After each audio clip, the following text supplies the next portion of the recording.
વિસનગરના બાસરા નજીક આવેલી મર્ચન્ટ કોલેજમાં ગઈકાલે બનેલી આત્મહત્યાની ઘટનાથી અત્યારે સમગ્ર મહેસાણામાં ચકચાર મચી જવા પામી છે. મર્ચન્ટ કોલેજમાં અભ્યાસ કરતી BHMSના ફર્સ્ટ યરમાં અભ્યાસ કરતી ઉર્વશી શ્રીમાણી નામની દીકરીએ આપઘાતનો જે બનાવ બન્યો છે તેનું જે કારણ છે તે હજુ અકબંધ છે. ત્યારે મૃતક દીકરીના મૃતદેહનું પોસ્ટમોર્ટમ કરીને વતન લઈ જવામાં આવ્યો છે. ત્યારે ત્યાં ઉભેલા સૌ વિદ્યાર્થીઓની આંખોમાં આંસુ જોવા મળ્યા હતા. ઉર્વશીબેન તુમ અમર રહોના નારા સાથે મૃતક દીકરીને લઈ જતી એમ્બ્યુલન્સને વિદાય આપવામાં આવી. આ સમયે મૃતક દીકરીના પરિવારજનો પણ ઉપસ્થિત હતા અને તેમાં પણ એક શોકમય વાતાવરણ જોવા મળ્યું હતું. ત્યારે દીકરીના મામાએ પણ જે પ્રશાસન છે તેના ઉપર રોષ ઠાલવ્યો છે. મારું નામ શ્રીમાળી રમેશભાઈ મગનભાઈ.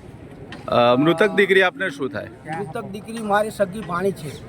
શું કહેશો આ બાબતે? આ બાબતે મારું એમ કહેવું છે કે જે ત્યાંના કોલેજના ટ્રસ્ટી છે એ અહીં આવે અને લેખિતમાં એ લખી આપે કે ભાઈ હા મારી કોલેજની અંદર આવી ઘટના બનેલી છે જે દુઃખદ છે, બરાબર, અને આવી ઘટના ફરી ભવિષ્યમાં ક્યારેય નહીં બને, કોઈ પણ દીકરીને દીકરીને અમે પરેશાન નહીં કરીએ એવું મને લખી આપે. બીજી કોઈ માંગણી? બીજી અમારી માંગણી એવી કે જે વ્યક્તિઓ દ્વારા જે શખ્સો દ્વારા મારી ભાણીને પરેશાન કરવામાં આવેલી એ શખ્સોને સખતમાં સખત સજા થવી જોઈએ.